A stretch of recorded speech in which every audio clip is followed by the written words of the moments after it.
दास जी कोलकाता से श्री हरिवंश महाराज जी, आपके चरणों में कोटि कोटि प्रणाम।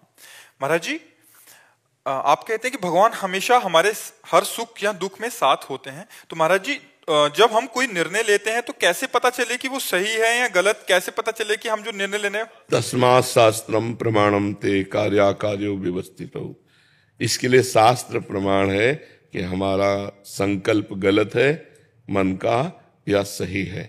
शास्त्रों का ज्ञान नहीं है तो सत्संग सुनो, सत्संग से पता चल जाएगा। और सबसे बढ़िया बात बता रहे हैं, आंतरिक कोई भी गलत कार्य होगा तो अंदर से एक आवाज आती है गलत है। आप लोगों को अनुभव होता है कभी? नहीं होता? वो भगवान अंदर अंतरात्मा में गुरु रूप से बैठे।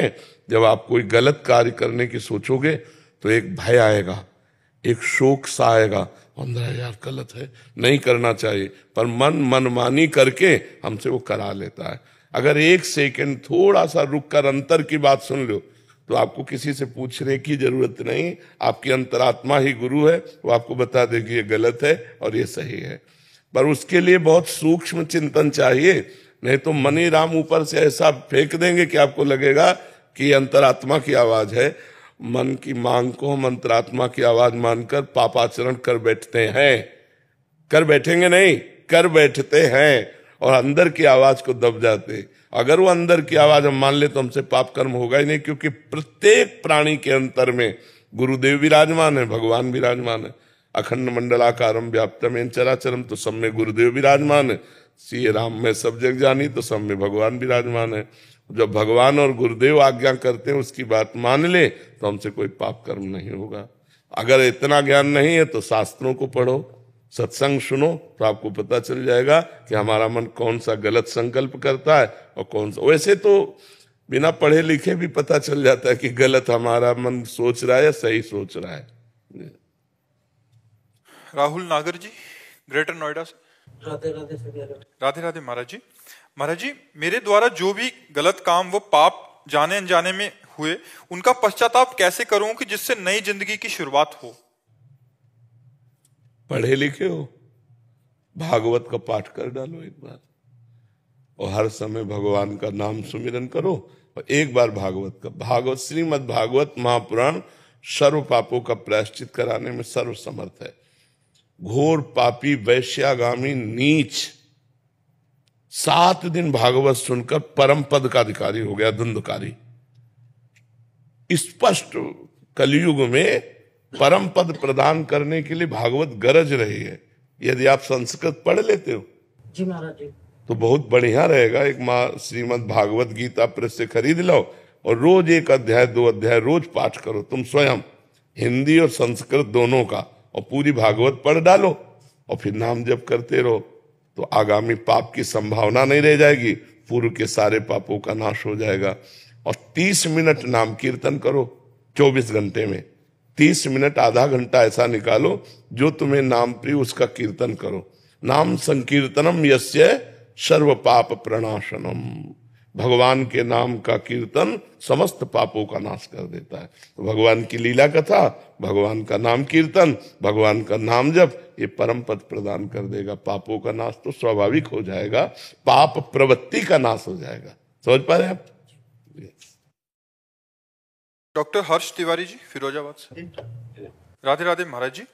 महाराज जी, इंद्रियों को वश में रखना सुख का मार्ग कहा गया है महाराज जी, लेकिन जीवन शैली आजकल खान पान कुछ ऐसा हो गया है कि लोग तली हुई विषाक्त खाद्य पदार्थ जैसे कचौड़ी, समोसा, बढ़ई, अन्य फास्ट। चलो शुद्ध पदार्थों से बने हो तो ये भी बात ठीक है। पता नहीं कौन सा तेल है, कौन सा घी है, चर्बी है कि क्या है, और कई दिन का सड़ा।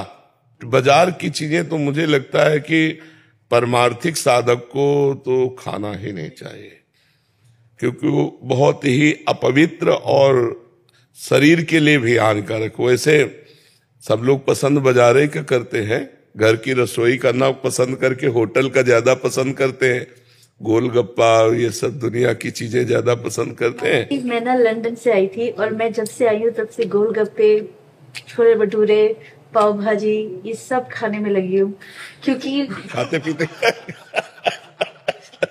और मैं आपसे यही प्रश्न पूछने वाली थी कि मैं कैसे अपने आप आपने कहा है सत्संग में कि साधक को भोजन कम करना चाहिए।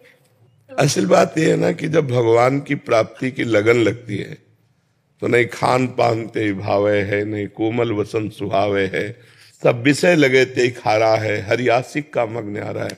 अभी शरीर में है ना, आपको लगता है मैं शरीर हूं, इंद्री मन की मांगे आप अपनी मांगे मान रहे हैं, इसलिए आप इंद्रियों को शासन में नहीं ले पा रहे। अगर थोड़ा सा ज्ञान हो जाए, आप दृष्टा भाव में आ जाए कि तो इंद्रियों की मांग है, मन और इंद्रिया मना कष्टान इंद्रियाणी प्रकृति स्थान कर सती, नहीं मुझे इसमें नहीं जाना। देखो 2 अंगुल की जीभ है, बस इतना ही स्वाद है, और यहां से गया तो सब बेकार हो गए। घाटी नीचे माटी, ये घाटी नीचे माटी केवल। और अगर आपको सही बताएं, इनकी प्रक्रिया बनाते हुए देख लो, जलेबी जब बन के प्लेट में सामने आती है, लेकिन वो जलेबी वाला सीरा देखो, उसमें सैकड़ों मक्खी मरी पड़ी है, वो बस ऐसे निकाल दे। अपने घर में जो बनाओ, गोलगप्पा खाना है तो अपने आजकल गूगल से सब आप सर्च करके जान सकते हैं, यूट्यूब से, गूगल से, बढ़िया अपने घर में बनाओ, ठाकुर जी को पहले पवाओ और फिर आप पाओ तो बुद्धि शुद्ध रहेगी। तो हमें लगता है कि मन को चराने की इंद्रियों के साथ जो आदत है, इसे धीरे धीरे कंट्रोल करें। अनजाने में आप अपने को रोगों का शिकार बनाने की तरफ जा रहे हैं। शरीर में ज्यादा मांस बढ़ना, चर्बी बढ़ना, ये हमारे अवयवों को कमजोर करता है, लीवर, किडनी, दिल, इनको कमजोर करता है। तो हमें तो आपसे प्रार्थना है कि 30-40 मिनट व्यायाम कीजिए, 20 मिनट प्राणायाम कीजिए, और ये सब बाहरी चीजें छोड़िए और सात्विक भोजन कीजिए। तो अभी आपका शरीर जो है ना, वो परमार्थ और स्वार्थ लायक हो जाए। अब अपने शरीर को एक्टिव करना चाहिए, तभी तुम स्वार्थ और परमार्थ लायक। यावत स्वस्थ विदम कलेवरम यावत च दूरे जरा, जब तक हमारा शरीर स्वस्थ है, इंद्रियां बलवान है, तो हम भगवान का चिंतन कर सकते हैं, हम लोगों का उपकार कर सकते हैं, हम कोई क्रिया भी कर सकते हैं।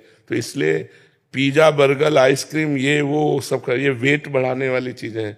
अरहर की दाल, मूंग की दाल और रोटी, अब ये किसको पसंद आएगा? हर की तुरंत बना के दाल ठाकुर जी को भोग लगा के पाओ तो वो स्वादिष्ट है कि वो स्वादिष्ट है?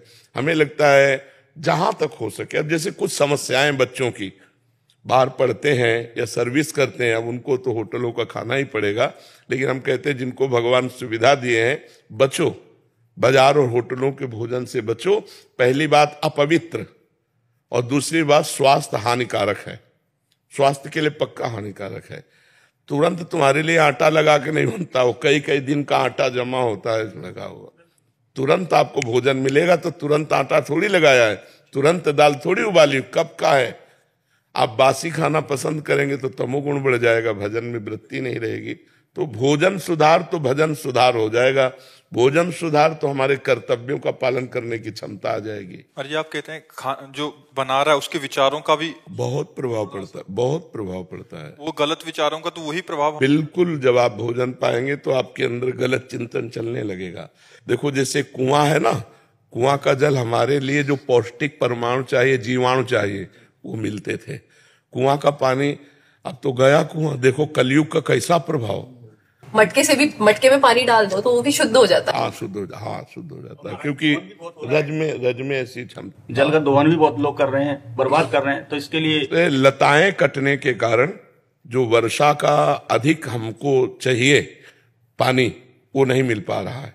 अगर लताएं हमारे वृक्ष लगे ना, वृक्षारोपण हो, तो कार्बन डाइऑक्साइड नष्ट हो, ऑक्सीजन हमको अधिक से अधिक मिले, और उससे वायुमंडल भी शुद्ध होता है और बादल भी बनते हैं, जिससे वर्षा होती है। जहां वृक्ष अधिक होंगे वहां वर्षा अधिक होगी। जैसे कई ऐसे वृक्ष वाले स्थान हैं जहां बहुत अधिक वर्षा होती है, और अब वृक्ष लोग काट डाले। पहले तो कलयुग का प्रभाव, जो आम के बड़े बड़े पेड़ होते थे, वो सब बड़े बड़े पेड़ तो सूख गए, और ये वर्ण संकर आम चले हैं। इतना बड़ा पौधा, इतने इतने बड़े आम लगे, नहीं चले। अब ऐसे वर्ण संकर चले, जैसे विशाल वट वृक्ष है, विशाल पीपल का वृक्ष है, आम का वृक्ष है, नीम का वृक्ष है। ये हमारे प्रकृति के लिए बहुत आवश्यक है। हमें लगता है सबको एक एक वृक्ष लगाना चाहिए। महाराज जी लगा भी दो ना तो लोग काट जाते। अपनी जगह में लगाओ तो लोग क्यों काटेंगे आगे? अपने आंगन में लगा, अपने घर में लगा सकते हैं। हाँ, बहुत। नीम का पेड़ एक औषधि समझो। नीम का पेड़, उसके जो फल गिरते हैं उससे जो गंध होती है बहुत रोगों को नष्ट करने वाली होती है। नीम की जो वायु आती है वो शरीर के लिए सुखद होती है। नीम की छाया में बैठना लेटना, ये बहुत, गांव में तो ऐसे ही जग जाते थे, और अब तो दर्शन नहीं, खिड़की खोलो तो आसपास सब फ्लैट ही फ्लैट नजर आते हैं, वृक्ष तो नजर नहीं आते। रोहित त्रिपाठी जी मुंबई से। महाराज जी, आपके चरणों में कोटि कोटि प्रणाम। हे गुरुदेव, जैसे त्याग, विरक्ति और उप्रति में अंतर होता है, उसी प्रकार क्या श्री जी की दया, कृपा और करुणा में भी कोई अंतर है? श्री जी की दया, कृपा और करुणा। दया होती है अनुकूलता, और कृपा होती प्रतिकूलता, और पतित के ऊपर करुणा होती है। सबसे ज्यादा लाभ तो पतित लेता है। जो अपने को दीनहीन पतित समझता है वो करुणा का अधिकारी होता है। और भारी से भारी प्रतिकूलता श्री जी कृपा करके देती है, और अनुकूलता दुलार करके देते हैं। तो अनुकूलता दुलार, प्रतिकूलता कृपा, और अधमता अर्थात दैन्यता करुणा। दैन्य को करुणा का, जो पतित भाव अपने में रखता है वो करुणा का अधिकारी होता है श्री जी की। और भारी से भारी प्रतिकूलता में भी श्री जी की कृपा का जो अनुभव करता है वही महाभागवत होता है, और जो अनुकूलता में उनके दुलार का अनुभव करता है वो भक्त होता है। समझ रहे ना? ये तो हमारे ऊपर अनुपम कृपा है, उनकी बहुत करुणा है। जब हमारे को अनुकूलता मिले तो करुणा देखें, दुलार करके दे रही अनुकूलता, और जब प्रतिकूलता मिले तब कृपा देखें। बहुत अपनापन है श्री जी का हमारे ऊपर, कृपा के बिना हमारी इच्छा के, अपनी इच्छा से हमारे ऊपर विधान किए प्रतिकूलता का। और प्रतिकूलता सदैव भगवत प्राप्ति ही कराता है, और श्री जी की अनुकूलता से जो करुणा कृपा का अनुभव होता है वो और उल्लास पूर्वक भजन कराता है कि कितनी कृपा है, हर जगह अनुकूलता ही अनुकूलता स्वामिनी जी दिए है। और जब प्रतिकूलता होती है तो उससे ज्यादा अनुभव होता है, कितनी कृपा है श्री जी, हर जगह राग हमारा नष्ट कर रहे हैं, अपमान निंदा तिरस्कार प्रतिकूलता, कृपा ही कृपा है। और जब दैन्य होता है तो करुणा का, तो उनकी दयालुता, उनकी कृपालुता, उनकी करुणा का सदैव भक्त अनुभव करता रहता है। ये सब तीनों भगत के जीवन में आती रहती है, कभी दयालुता, कभी कृपा, कभी करुणा आती रहती है। यही आशीर्वाद बनाए रखें गुरुदेव जी, उनकी कृपा का अनुभव निरंतर होता रहे बस। हाँ, बस उन्हीं का अनुभव होता रहे, ये बात है। उनकी दयालुता, कृपालुता, करुणा का अनुभव होता रहे हमें। प्रतिपल की अनुकूलता आ रही तो उन्हीं की दयालुता है, प्रतिकूलता आ रही तो उन्हीं की कृपा है, और अधमता है तो उन्हीं की करुणा है। क्योंकि यही दरबार दीन को आदर जीत सदा चली आई। हमने पूज्य हरि बाबा की वाणी में पढ़ा कि जो अपने को अधम समझता रहता है उस पर भगवान की विशेष करुणा बरसती है। मैं बहुत नीच हूं, मैं अधम हूं, मेरे में कोई साधन बल नहीं, प्रभु आप ही करुणा। तो वो करुणा, भगवान की करुणा उसको स्थिति देती है। कहीं ना कहीं जब तक साधन बल रहता है तब तक वो भगवान की करुणा का अधिकारी नहीं बन पाता। और जब साधन बल चला जाता है, अपबल तप बल और बाहुबल चौथो बल है दाम, सूर्य किशोर कृपाते सब बल हारे को हरिनाम, सुनेरी मैंने निर्बल के बल रहा। महाराज जी, मैं ये कह रहा हूँ, आप जब सत्संग श्रवण करते हैं तो ब्रजवासी की ठसक तो रही तो ठीक है, पर ब्रजवासियों को संत और आप जैसे तरीके से खूब महिमा मंडन करें, पर हमारा दशा ये ब्राह्मण, और ब्राह्मण में भी ब्रजवासी, और ब्रजवासियों में लीला की सेवा दी, तो यहाँ को मत तो बहुत रहे। तो ब्रजवासियों के लिए कछु संबोधन कर दिया कर। महाराज जी, भगवान के निज पार्षदों में जो मद होता है वो सांसारिक मद नहीं होता है, वो भागवतिक मद होता है। किसी भी ब्रजवासी से, अब जो बहुत बिलग हो तो बात अलग है, नहीं उनको लगता ठाकुर जी मेरे हैं।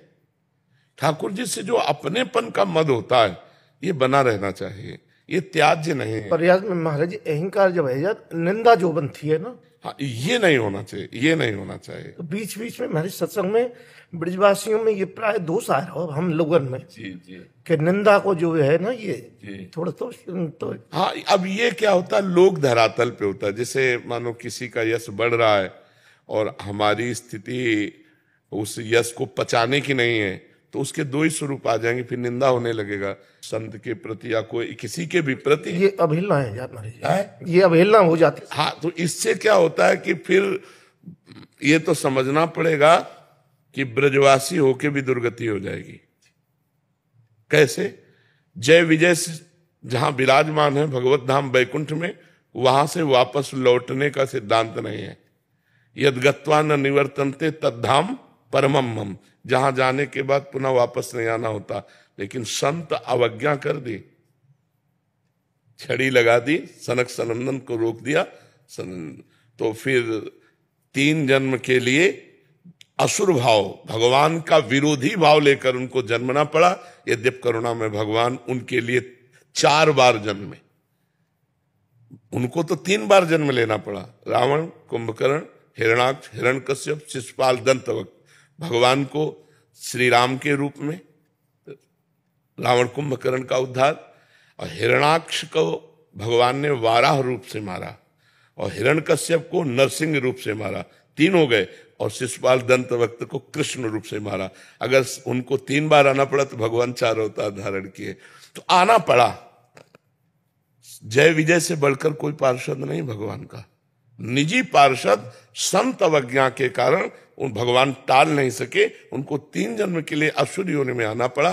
तो हम उस अभिमान को वंदना करते हैं कि मेरो लाला, मेरो ठाकुर, मेरे प्रिया प्रीतम। तो फिर प्रिया प्रीतम के जन प्रिया प्रीतम से बढ़कर प्यारे लगेंगे। ब्रजवासियों को संतजन प्राण प्रिय है और संतों को ब्रजवासी प्राण प्रिय है। इतना भी अंतर संतों के हृदय में ब्रजवासियों के प्रति नहीं। रोज सत्संग में पहले होता है कि यमुना रसरानी रजरानी समस्त ब्रजवासी परिकर के चरणों में कोटिशा प्रणाम, कोटिशा नमन नमस्कार, क्योंकि ये ब्रजवासी भगवान के जन है।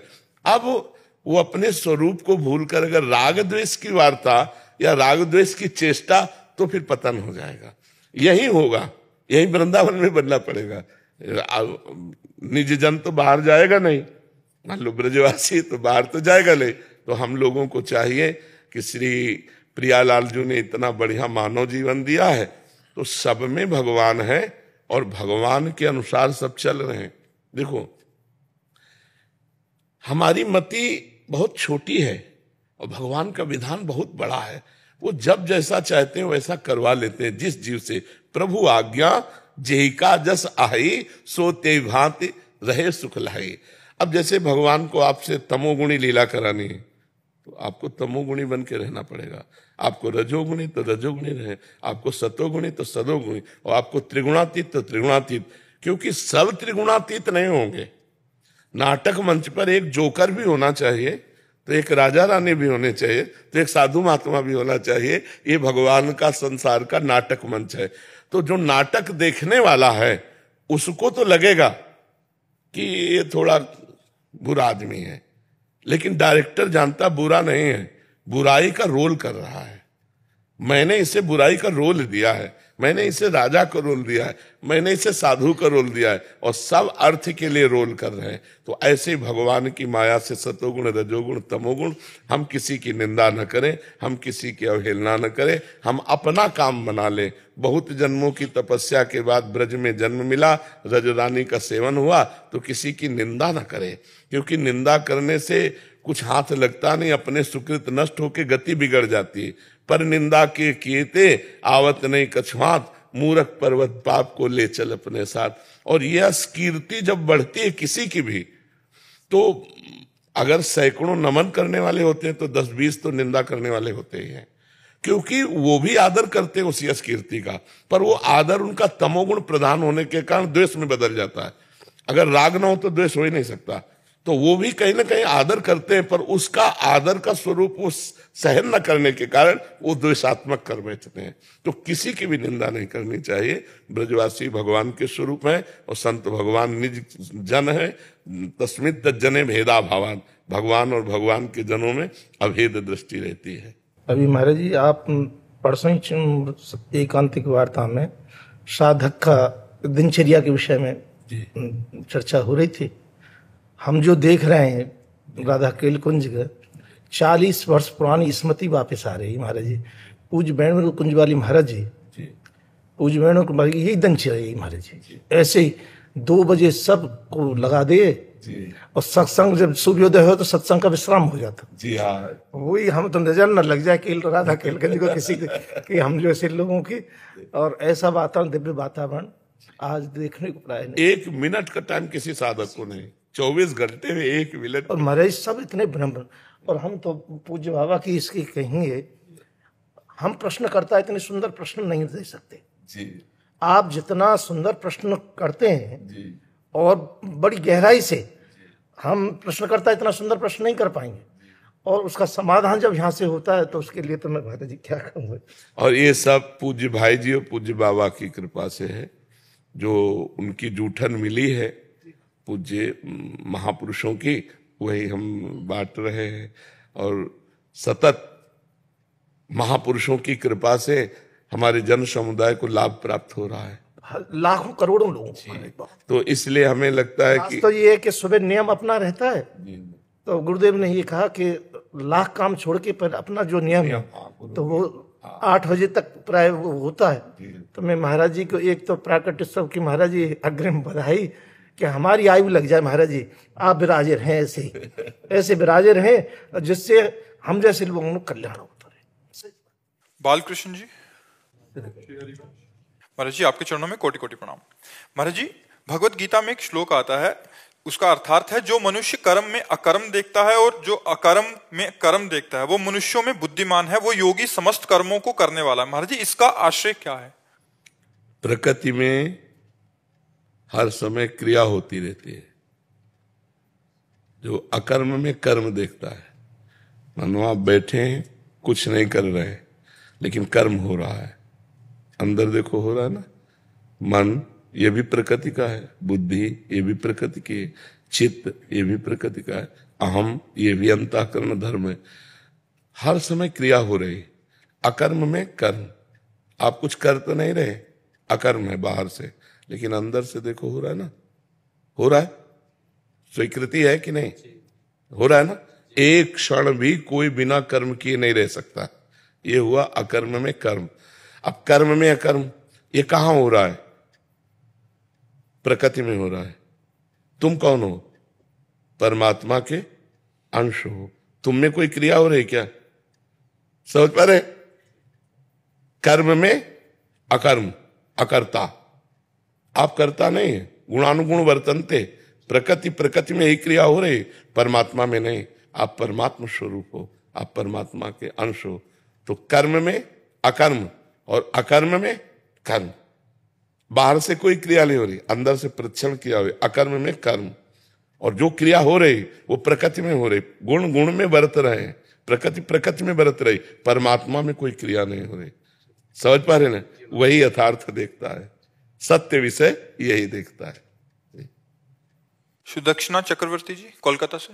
राधा वल्लभ श्री हरिवंश महाराज जी आपके चरणों में कोटि कोटि प्रणाम। महाराज जी आशीर्वाद, वरदान और कृपा में क्या फर्क है, अंतर है? आशीर्वाद हृदय प्रसन्न हुआ और तुम्हारे लिए शुभ मंगल कामना की। वरदान तुमने तपस्या की, साधना की और मांग की, उसकी पूर्ति हुई।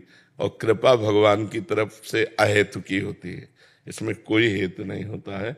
और कृपा का भीषण भी रूप हो सकता है, हाथ पैर भी टूट सकते हैं, आग में भी जलाए जा सकते हो। कृपा का ये भी स्वरूप हो सकता है। कृपा का भीषण और मृद दोनों स्वरूप हो सकता है। कुसुम से भी कोमल और वज्र से भी कठोर कृपा का स्वरूप हो सकता है। लेकिन आशीर्वाद मंगल, वरदान अपनी साधना का फल, और कृपा अहेतु की। महाराज जी प्रतिकूलता कृपा कैसे हो सकती? प्रतिकूलता इसलिए कृपा होती है क्योंकि अनुकूलता में बंधता है जीव और प्रतिकूलता में मुक्त होता है। प्रतिकूलता में राग का नाश होता है। जब ऐसी परिस्थिति आ जाए कि आपके पास धन नहीं है और आपका शरीर भी अस्वस्थ है और आपसे कोई बात नहीं कर रहा, ये प्रतिकूलता ही तो है। तब किसकी याद आएगी? भगवान की। जब आपको बहुत प्यार करने वाले हैं, सब खान पान सामग्री है, तो किसकी याद आएगी? दोस्तों की, संसार की, भगवान की थोड़ी याद आएगी।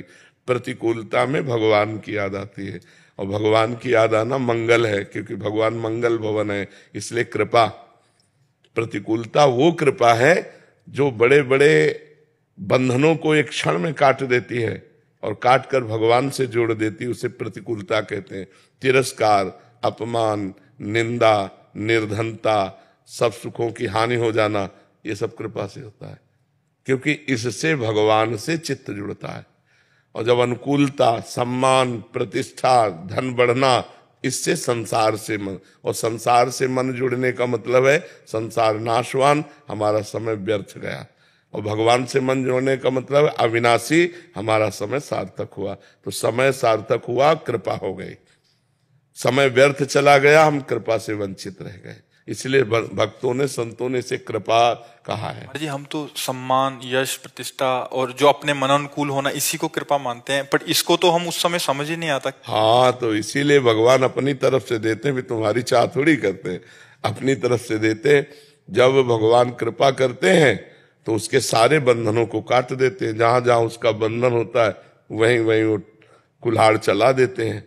फिर आखिरकार रो के भगवान की तरफ चलना पड़ता है। सारे दरवाजे बंद कर देते हैं, अपना दरवाजा खुला कर देते हैं। कृपा है, अगर वो कृपा ना करें तो हम इसी में फंसे रहें। लेकिन मरोगे तो तुम्हारे साथ क्या जाएगा? न सम्मान, न नाम, न बैंक बैलेंस, न घर, न मकान। तो धोखे में रहे कि नहीं रहे? स्त्री, पुत्र, परिवार, घर, मकान, बैंक बैलेंस सब आपका यही रह जाएगा, आपके साथ कुछ नहीं जाएगा। अगर कृपा हुई है तो दुख विपत्ति से पीड़ित होकर के आपने भगवान को पुकारा, भगवान को अपना माना, भगवान का भजन किया, अब आपका जन्म जन्मांतर तक कल्याण होता चला जाएगा। ये कृपा है भगवान की, जो भगवान की याद दिलाती है। बलिहारी है उस दुख की, बलिहारी उस विपत्ति की, बलिहारी उस अपमान की जो भगवान से जोड़ दे, और धिक्कार है उस सुख को जो भगवान को भुलवा दे। तो सार्थक है कृपा भगवान की, वही हमको भगवान की तरफ जोड़ती है। श्रद्धा जी लखनऊ से। राधा वल्लभ जी। श्री हरिवंश महाराज जी। महाराज जी, सांसारिक जीवन में आने वाली उलझनों की वजह से मैं श्री जी की शरणागत पूर्ण रूप से स्थित नहीं हो पा रही हूँ। श्री जी की शरणागति में ही संसारिक उलझने शांत हो जाती हैं। आप कह रहे संसारिक उलझने आने की वजह से शरणागत नहीं हो पाती। हम कहते हैं शरणागत होने से ही संसारिक उलझने शांत हो जाती हैं। कि अब जोई जोई प्यारो करे सोई में भावे, ये शरणागत तो क्या उलझन। महाराज जी, मन में ये द्वंद्व रहता है कि जो स्थिति आ रही है वो प्रभु की दी हुई जिम्मेदारी है, संसारिक आकर्षण। यदि ये प्रभु की दी हुई परीक्षा है तो इसे प्रेम और समर्पण में कैसे बदलूं, ताकि देखो अब उसके लिए ये समझना पड़ेगा कि मन की वासना है तुम्हारी या धर्म है। इसे देखना, इसे खुद देखना पड़ेगा। अब ये तो नहीं कोई जानता कि तुम्हारे मन में जो चल रहा है वो वासनात्मक चल रहा है या धर्म में चल रहा है। तुम्हें देखना। तस्मात् शास्त्रम प्रमाणम ते कार्याकार्यो व्यवस्थितो।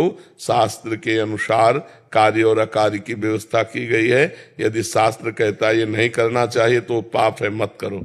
शास्त्र कहता है ये करना चाहिए, वो धर्म है, जरूर करो। तो ये तुम्हें जांचना होगा न्यायाधीश बनकर कि मेरा मन सही निर्णय कर रहा है या गलत निर्णय कर रहा है। अगर वो वासना में फंसाव की बात कर रहा है तो काट दो, अगर धर्म में बात है तो उसका पालन करो।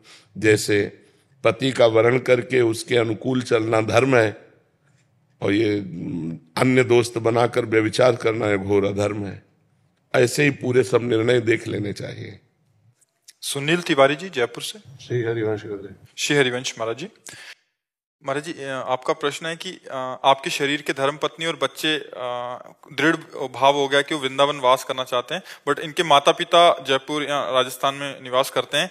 अब ये ऐसे धर्म संकट में वो इधर नहीं आना चाहते, ये उधर नहीं रहना चाहते। हाँ, बात सही, समस्या तो आई गई है। ऐसी परिस्थिति में मैं क्या करूं? श्री जी से प्रार्थना करो, प्रियाजू से प्रार्थना करो, प्रियालाल से प्रार्थना करो कि प्रभु इनकी बुद्धि तो ना बदले, क्योंकि ये बहुत सच्चे मार्ग की बात कर रहे हैं। इनके इन प्रकार धाम में पड़ी भजन के 4 अंग हैं। धाम, नाम, रूप, लीला। लीला चिंतन नहीं हो रहा, रूप चिंतन नहीं हो रहा, नाम जप नहीं हो रहा, तो धाम में तो पड़े, इनका मंगल हो रहा है। अच्छा, माता पिता अब वो अपनी पूर्वाशक्ति के कारण इधर आना नहीं चाहते, नहीं तो उनको जरूर आना चाहिए, क्योंकि यहाँ आने से उनका परम मंगल होगा। नहीं कुछ करेंगे, धाम में पड़े, भगवान की कानों में चर्चा पड़ रही, जय जयकार सुनने को मिल रहा है, कहीं ना कहीं तो कथा वार्ता होती रहती, नाम की, ये तो परम पावन धाम है। तो भगवान से प्रार्थना करो कि माता पिता की बुद्धि बदल दें। पत्नी और बच्चों का तो बहुत सुंदर निर्णय धर्ममय है। माता पिता का मोह वशात पूर्व संस्कारवश उनको अपना जन्म स्थान, वो अपना कर्म स्थान यही पवित्र रखता है।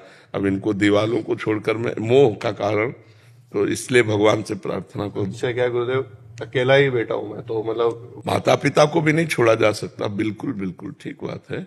और जब वो अपने हठ में रहे तो फिर अपने पक्ष को करो कि जब तक वो है तब तक उनकी सेवा करो, और जब उनका शरीर पूरा हो जाए तो धामवास करो। महाराज जी वो अभी सक्षम है, वो अपना कार्य खुद करते हैं सब कुछ, तो हम ऐसा सोच रहे हैं कि हम यहाँ आ जाएं और जब वो सक्षम ना रहे तो हम उनको फिर यहाँ ले। हाँ, ये भी बहुत सुंदर बात है। अगर वो अपनी सेवा कर पा रहे हैं तो करने दीजिए, रहने दीजिए। जब ऐसा लगे तो बहुत सुंदर निर्णय कर रहे कि उनको यहाँ ले आएंगे। पहले सोचा गुरुदेव क्या था, अभी बहन थी, अभी 2 महीने पहले शादी हुई, उनके साथ छोटी बहन रह रही थी। तो दोनों चीजें एक साथ हुई, बहन का भी जा रहा, वो भी अकेले हुए, और इधर तो उनको आ जाना चाहिए ना, बहू के साथ आना जाना, वृंदावन आ जाना, और भगवान के ऊपर छोड़ दो। गुरुदेव आप ही भगवान हो, भगवान के ऊपर नहीं, हम तो दोनों का पहले बताया ना कि इसका निर्णय बहुत उत्तम है, धर्मप्रद, लेकिन तुम्हारा विचार करना भी धर्मयुक्त है कि माता पिता की सेवा परिचर्या के लिए अब चाहे जितना सक्षम हो, आखिरकार तुम्हारे जैसा लड़का है तो वृद्धावस्था की तरफ तो जा ही रहे हैं, नहीं जा रहे? तो इस अवस्था में बना बनाया भोजन मिले। ये भी आपकी शरणागति के बाद ही विचार आने लगे गुरुदेव, पहले इतना नहीं सोचते थे, बिल्कुल नहीं सोचते थे। तो आपसे शरणागति हुए 1.5 साल हो गए। सोचिए और उनको मनाइए, और जब ना माने इसको वृंदावन रहने दीजिए, और जब उनको परेशानी लगे तो उनको फिर वृंदावन ले आइए, क्योंकि वृंदावन में अगर शरीर छूटता है तो भगवान की कृपा प्राप्त होती है।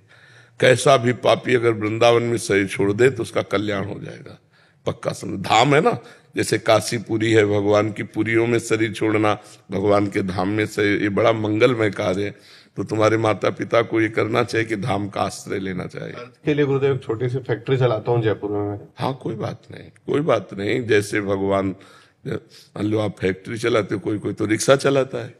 अपने जीवन जीने के लिए वृंदावन वास करते हैं रिक्शा चला के, बहुत जोर का भजन है। 2-4 घंटे रिक्शा चला लिया, किराए के पैसे निकाल लिए, और खूब वाणी पाठ और नाम कीर्तन और भजन कर रहे हैं। पूरे परिवार के परिवार चल रहे, थोड़ा थोड़ा मेहनत करके कमा लेते हैं। मान लो 2-4-6 घंटे रिक्शे चला लिए, 200-500 रुपए आ गए, तो घर पे का खान पान सब चल रहा है। बहुत हम उनको प्रणाम करते हैं रिक्शा वालों को, जो ऐसे वृंदावन, हमारी नजर में 2500 लोग हैं जो बाहर से आए, यहाँ रिक्शा चला रहे और केवल वृंदावन वास के लिए अपने सारी खेती और सब सुख छोड़कर वृंदावन वास कर। मतलब वो फैक्ट्री बेच के आ सकते हैं ना, मतलब सब इनके साथ रहूं या वहां पे भी रहूं, मतलब दोनों संभालना, यही तुम्हारी बुद्धिमत्ता है कि इनका सपोर्ट न बिगड़ने पावे और उनकी सेवा न छूटने पावे। अब ये तुम देख लो, जरूरत पड़े तो एक आदमी पैसे से रख लो वहां, जब ऐसी बात पड़े कि वो वृंदावन नहीं आना चाहते और इनकी वृंदावन में निष्ठा है तो अर्थ से कोई सेवक रख लो, रिश्ते नातेदार के रख लो, उसको पैसा देते रहो, और माता पिता की सेवा करता है। दोनों चाहिए, है तुम्हारे पास धर्म संकट ही, क्योंकि दोनों कार्य आपको करना ही चाहिए। इसका सपोर्ट करना चाहिए क्योंकि ये धर्मयुक्त है, बिल्कुल अधर्म की बात नहीं, और उनका सपोर्ट करना चाहिए क्योंकि धर्मयुक्त अधिकार है उनकी सेवा करने का। आपको, आप पुत्र हो, अच्छा दूसरा भाई कोई है नहीं, इसलिए ये सपोर्ट कर। मनीष राणा जी बिहार से। श्री हरिवंश महाराज जी, आपके चरणों में कोटि कोटि प्रणाम। महाराज जी, मैं देखता हूं कि कोई आपको श्री जी का भजन सुना के, कोई चित्रकारी करके, कोई किसी कला से आपको प्रसन्न करता है। महाराज जी, क्या आपको ऐसा लगता है मैं प्रसन्न हो जाता हूं? कोई हमको अपनी कला से प्रसन्न कर सकता है तो वो कला उसकी हमारी प्रसन्नता तक पहुंच सकती है? आप बताओ। जब वो कला का नाटक कर रहा है तो हम प्रसन्नता का नाटक कर रहे हैं। हम भी तो नाटक मंच पे बैठे हैं, नहीं? वो अगर कला का प्रदर्शन कर रहा है तो मैं प्रसन्नता का प्रदर्शन कर रहा हूं, प्रसन्न नहीं हूं। प्रसन्नता तो जान पाओ तो बहुत कठिन विषय है। ब्रह्मभूता प्रसन्नात्मा, प्रसन्नता तो ब्रह्म से है, प्रसन्नता तो भगवान से। बाहरी नाटकों से, चुटकुला से हम प्रसन्न होने वाले हैं क्या? पर जब तुम हमारे सामने नाटक मंच पर प्रसन्नता दिलाने का नाटक कर रहे हो तो हम प्रसन्न हैं, ऐसा हम भी नाटक कर रहे हैं। नहीं, हमको ये कोई कॉमेडी की बात कह के, कोई राग ध्वनि सुना के हमें प्रसन्न कर सकते? हमारी प्रसन्नता को विषय प्रिया प्रीतम है, ये थोड़ी है सब। पर अब नाटक कर, अभी आप महाराज जी मुझे एक कला आती है, मैं ऐसा कर सकता हूँ, हाँ हाँ, अच्छा तुमने ऐसा किया, तो क्योंकि तुम नाटक कर रहे हो तो हम भी नाटक कर रहे हैं। अगर तुम सच्चाई से समझना चाहो तो हमारी प्रसन्नता का विषय कुछ नहीं है, केवल प्रभु है। हमारी प्रसन्नता है हंसी मजाक नाटक गाना बजाना, इससे होगी क्या?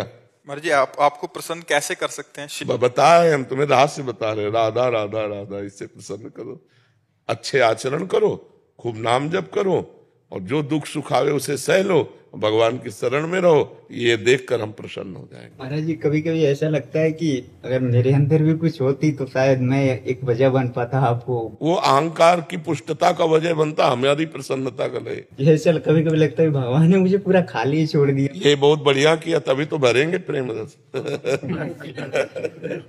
भरेंगे महाराज जी। अरे भरना ना होता तो भेजते काहे को, साधु संग काहे को कराते? भगवान को भरना है इसीलिए साधु संग करा रहे, नहीं तो संसार के संग में भर के मलिन हृदय हो जाता।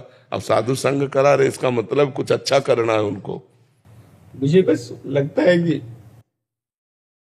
मैं तो किसी योग्य नहीं हूँ, बस इसी से हमारी प्रसन्नता होती है। जो आर्त भाव से कह देता है मैं किसी योग्य नहीं हूं, ये हमारी वास्तविक प्रसन्नता का विषय होता है। हमारे प्रभु को यही दरबार दीन को आदर रीति सदा चले आई। मैं ये हंसना खेलना है कोई प्रसन्नता नहीं, प्रसन्नता हृदय का विषय होती है। जब कोई आर्त भाव से कहता है हे प्रभु हे प्रियाजू मैं किसी योग्य नहीं, मुझे स्वीकार कर लो, तब हृदय एकदम गुदगुदाहट होती है। हाँ ठीक है, सही मार्ग है, भगवान तुम पर कृपा करे, यही प्रसन्नता का रास्ता है। हाँ श्री जी का नाम जप करो, अच्छे आचरण करो, निश्चित श्री अगर मिलना ना होता तो हमें क्यों बुलाती, क्यों सत्संग सुनाती, क्यों वृंदावन का दर्शन कराती? ये सब संयोग का मतलब वो मिलना चाहती हैं, वो हम पर कृपा करना चाहती हैं। महाराज जी ऐसे जो आपके शरणागत हैं उन पे आप प्रकट में आप कुछ भी रिएक्शन नहीं करेंगे महाराज जी? कुछ भी प्रकट में आपका वो नहीं होगा, उदासीन रहेंगे वहां, ताकि उसको उस चीज का भी अभिमान? हाँ बिल्कुल बिल्कुल। अब जैसे मानो वो नाटक हंसाने का कर रहा हूं, हम हंस नहीं रहे, नहीं वो हंसाने कर रहा हम हंस रहे, तो इससे लाखों प्रसन्न हो गए। उसका भी नाटक मेरा भी नाटक, दोनों मिलकर के कितनों को खुश कर दिया, नहीं खुश कर दिया? हम संसारी लोगों को महसूस होता है कि आप खुश है। हाँ ये होता है बकाया सच्ची मानो तो हमारे अंदर की दशा जो देखोगे तो तुम्हें समझ में आएगा इनको कोई खुश नहीं कर सकता, प्रिया प्रीतम के सिवा कोई नहीं खुश कर सकता। हर समय रोता रहता है हृदय, हर समय हृदय। कैसे तुम्हें बताएं, न बात करना अच्छा लगता है न लोगों से मिलना अच्छा लगता है, फिर भी लोगों से मिलते हैं, बात करते हैं, हंसते हैं, बोलते हैं, किसी को जानने नहीं देखते। तुम तो जरा सा कह के रो गए, अगर अभी हम शुरू हो जाए तो आंसू नहीं बंद होंगे, बस हाय हाय मच जाएगा, लगेगा बंद करो हम जा रहे हैं, तो हम अपने कर्तव्य से फेल हो जाएंगे, इसलिए चुप शांत बैठे हैं। जब किसी कोई अच्छा शाबाश बहुत सुंदर गाया वाह, और यहां का हम गाना सुनते हैं क्या? हमारा जो श्रवण है, श्रवणेंद्रिय है, वो दूसरी जगह लगी है। गावत सुंदरी हरि सरस धमार, पुलकित खग मृग बहेत नवार। प्रिया प्रीतम गान कर रहे, खग मृग पशु पंछी मौन परम हंस की तरह सुन रहे। अद्भुत वृंदावन, अद्भुत तेजों में प्रिया, वहां हमारा मन है। तो जैसा जब भगवान अवतार लेते हैं उनको कुछ कर्म चाहिए क्या, उनको कोई फल चाहिए क्या? वो भी कर्म करते हैं, वैसे ही लीला करते हैं भगवान। तो हम लोग भगवान के दास हैं, वैसे ही कोई चाहता है मैं महाराज जी को प्रसन्न करूं तो मैं प्रसन्न होकर दिखाऊंगा कि मैं प्रसन्न हो गया। वो संसारी आदमी है और वो आया है केवल इसी बात के लिए कि मैं इनको प्रसन्न करूं। तो हम अनजाने बन करके उसके सामने ऐसा रोल करते हैं कि मैं बहुत प्रसन्न हुआ तुम्हारी सेवा से। समझ रहे लगे? यशपाल सिंह जी मथुरा से। राधे राधे महाराज जी, आपके चरणों में कोटि कोटि प्रणाम। महाराज जी ऐसा भ्रम या शंका मन में उत्पन्न होती है कि जैसे कि मैं एक गृहस्थ हूँ एवं सरकारी नौकरी करता हूँ, कहीं आध्यात्मिक मार्ग या भक्ति मार्ग पर चलने से अपने पारिवारिक व राजकीय दायित्व पूरा करने में समस्या ना आ जाए। नहीं, बहुत बढ़िया होगा आपका तो बहुत छोटा पद होगा। अम्बरीश जी चक्रवर्ती सम्राट थे, भागवत में पढ़कर देखिए। मान लो आप एक प्रांत का पद होगा, वो तो पूरे चक्रवर्ती सम्राट राजाओं के ऊपर भी महाराजा बादशाह अम्बरीश जी और भगवान के महान भक्तों में सर्वश्रेष्ठ, मतलब दुर्वासा जी फेल हो गए उनके आगे, उनकी भक्ति और की महिमा के आगे दुर्वासा जी का तप फेल हो गया। अगर भक्ति अपने कर्तव्य से च्युत करती तो फिर ये कैसे हो सकता था। भक्ति और बल देती है, अपने कर्तव्य पालन में और प्रवीणता देती है। ये बात हमको समझनी होगी। हम माँ से ऐसे माँ समझकर प्यार करते हैं, लेकिन जब भक्ति संबंध से प्यार करेंगे तो माँ को भगवान समझकर प्यार करेंगे। पिता को ऐसे पिता मानकर प्यार करते हैं, और जब भक्ति भावना आएगी तो पिता को भगवान समझकर प्यार करेंगे। अभी राजकीय विभाग को राजकीय विभाग मान के कर रहे हैं, फिर आप भगवान की पूजा मान के करेंगे कि मेरी यही कर्तव्य पूजा है जो भगवान ने मुझे विभाग दिया है। नाम जप कर रहे हैं और धर्म पूर्वक अपने कर्तव्य का पालन कर रहे हैं और परिवार का भगवान के भाव से पोषण कर रहे हैं। बहुत बढ़िया भक्ति तो बहुत बढ़िया जीना सिखाती है। महाराज जी ब्रह्मवश कभी कभी ऐसा लगता है कि नहीं कहीं ऐसा ना हो, तो इसीलिए आप समझ लो कि आपके परिवार में 2 4 10 लोग होंगे, हमारे परिवार में 1000 1500 लोग हैं, 2 4 10 बच्ची बच्चा होंगे। यहाँ देखो ना सैकड़ों की संख्या में बच्ची बच्चा और सब अलग अलग घरों से आए हुए, तो मतलब आपको तो 2 बच्चा संभालना मुश्किल पड़ जाएगा। अगर एक बच्चे से कहोगे मोबाइल नहीं तो तुम्हारी आज्ञा का उल्लंघन कर देगा, और यहाँ मोबाइल नहीं तो आजीवन टच नहीं करेगा। सब पढ़े लिखे बच्चे हैं, है नहीं? अच्छा, आपको जिम्मेवारी कितनी संभालनी है? हमारी दिमाग की जिम्मेवारी है, नहीं इसका दिमाग ना फेल हो, उसका दिमाग ना। हम दिमाग पर खेलते हैं, सबके दिमाग पे खेलते हैं। तुम बाहरी व्यवहार पर खेलते हो और हम तुम्हारे दिमाग पर खेलते हैं। आज के बाद ये नहीं करूंगा, अब ऐसा चलूंगा, अब ऐसा चलूंगा, बाबा ने ये बोला है अब ऐसा चलूंगा। ये छोटी मोटे कार्य थोड़ी, ये भक्ति की महिमा है। भक्ति करने वाला वास्तविक कर्तव्य का पालन कर पाएगा। जैसे आपको कोई 100 रुपया दे, हमारा एक काम कर दो, तो आप भक्त हो तो आपकी तुरंत आएगा नहीं, भगवान के द्वारा जो राजकीय विधान से हमें मिलता है उसी से भरण पोषण होगा। अगर तुम्हारा कार्य करने योग्य है तो मैं ऐसे ही कर दूंगा, और करने योग्य नहीं तो तुम करोड़ों रुपया दो तो भी नहीं करूंगा। ये तुम्हारी जिद हो जाएगी। ऑफिसर आपसे कुछ गलत कराना चाहता है तो आप अभी इस्तीफा ले लीजिए, मैं गलत नहीं करूंगा क्योंकि मैं भगवान का भक्त हूं। मतलब एक आपका अलग स्वरूप आ जाएगा। अभी एक नौकरी छूट गई तो जीऊंगा कैसे, तो फिर आपके अंदर आएगा कि मैं भगवान का जन हूं, गलत नहीं करूंगा, अच्छा भीख मांग के खाना पड़े, गलत नहीं करूंगा। ये भक्ति आपको पुष्ट कर देगी, निर्भय कर देगी, निर्लोभिता, कर्तव्य पालनता। भक्ति बहुत बड़ा सद्गुण है, कर्तव्य का पालन। अगर हमें भगवान ने कर्तव्य दिया तो हम आपको भगवान मानकर, मेरे भगवान इतने रूपों में आए, और उनसे प्रेम से बात करते हैं, जो भगवान बुलवाते हैं उत्तर दे देते हैं। अपने अपने कर्तव्य का सम्यक रूप से पालन भक्ति सिखाती है। भक्ति कर्तव्य छुड़वाती नहीं है, भक्ति पुष्ट करती है। और भक्ति के पुत्र हैं ज्ञान और वैराग्य, ये भक्ति के ही पुत्र हैं। तो जितने ज्ञान से आपका काम चलना है, जितने वैराग्य से आपकी भक्ति पुष्ट होनी, उतने ही भगवान देंगे। गृहस्थी ना एक से एक महान भागवत, एक से एक महान भागवत, मतलब एक से एक महान भागवत गृहस्थ में हुए। हमें लगता है विरक्तों से ज्यादा गृहस्थ में महाभागवत हुए। भक्तमाल अगर पढ़ी जाए तो विरक्तों से ज्यादा गृहस्थ महान उत्तम स्थिति को प्राप्त हुए। पर बहुत जोर की भगवान की भक्ति उनके हृदय में। चीदर चिदरानी जी नाम के एक भगत भक्तमाल जी में आते हैं, तो पीपा जी और सीता सहचरी जी उनके यहाँ दर्शन करने गए, उनकी भक्ति की महिमा सुनकर। उनकी हालत ये थी कि संत जन आते रहते थे तो सब तो अर्थ नहीं रह गया था, घर में खाने को नहीं रह गया था, दरवाजा खिड़की नहीं रह गए थे, वो भी उखाड़ के बेच चुके, संत सेवा कर चुके थे। अब जब पीपा जी सीता सहचरी आई तब चीदर जी अपनी पत्नी से चिदरानी जी से कहा, आज संत भूखा जाएगा क्योंकि कोई उधार देगा नहीं और घर में कुछ है नहीं जो बेच दे, तो आज हमारा नियम टूट जाएगा कि संत कभी भूखा दरवाजे से नहीं जाना चाहिए। और इतने बड़े संत पीपा जी सीता सहचरी, तो उनकी पत्नी ने जानो क्या कहा, भूखे नहीं जाएंगे, हमारा एक वस्त्र है शरीर में, कुछ देखने लायक है, मतलब थोड़ा ठीक है, क्योंकि चीदर जी की तो फटी भ्रुपटी धोती लपटी हुई थी तन में। उन्होंने अपना वस्त्र उतार दिया और कहा बाजार में बेच दो, चना गुड़ तो मिल जाएगा, कुछ तो मिल जाएगा, भूखे तो नहीं जाएंगे। भगवान की कृपा से वो बिक गया तो उसी का दाल चावल लाए बनाया, और रज के पात्र में जब उनके सामने, तो सीता सहचरी जिनका भक्ता, इनको भी बुला लो यहीं। तो उनका नहीं, मैं बुला के लाती हूँ। अंदर गए तो देखा रसोई में निर्वस्त्र बैठे, आंखों से आंसू चल रहा है, मुख से भगवान का नाम चल रहा है।